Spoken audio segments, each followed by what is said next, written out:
வணக்கங்க.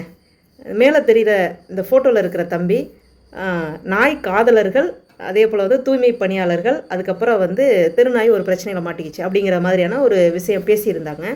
ஸோ அவங்க பேசி வீடியோ போட்ட கொஞ்ச நேரத்தில் எனக்கு அந்த வீடியோ ஷேர் ஆகிருந்தது. அந்த வீடியோவுக்கு கீழே நான் ஒரு கமெண்ட் போட்டிருந்தேன். பர்சனலாகவும் நான் மெசேஜ் போட்டிருந்தேன். ஆனால் அந்த மெசேஜுக்கும் அவங்க ரிப்ளை இல்லை. நாம் அதுக்கான விளக்கத்தை சொல்லுவோம்.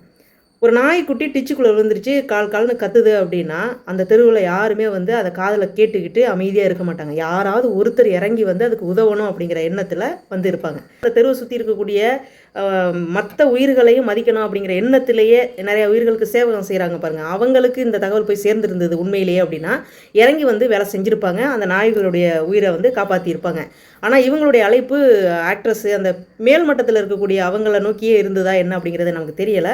ஸோ அதனால் கூப்பிட்டவங்க வரல அப்படின்ற குற்றச்சாட்டு. இந்த விஷயம் நடந்த அந்த இடத்துல இருந்த யாராவது நம்ம வீடியோவை பார்க்குறீங்க அப்படின்னா, தயவு செய்து நம்ம வீடியோவுக்கு கீழே கமெண்ட் பண்ணுங்கள், அல்லது என்னோட அந்த இன்ஸ்டாகிராம் பேஜில் மெசேஜ் பண்ணுங்கள்.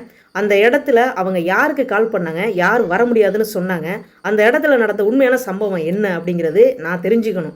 ஏன்னா நானும் தவறாக பேசக்கூடாதுல்ல. ஒருத்தவங்க கேட்குறத வச்சு மட்டும் ஒரு விஷயத்தை நான் சொல்லிடக்கூடாது. ஸோ யாருக்கு கால் பண்ணாங்க, யார் வர முடியாதுன்னு சொன்னாங்க அப்படிங்கிற அந்த விவரம் தெரிஞ்சுது அப்படின்னா, அது யார், அந்த நபருக்கு சக உயிர்கள் மேலே அக்கறை இருக்குதா இல்லையா அப்படிங்கிறத வந்து நாமளும் தெரிஞ்சுக்கிட்டு அமைதியாக இருக்கலாம்.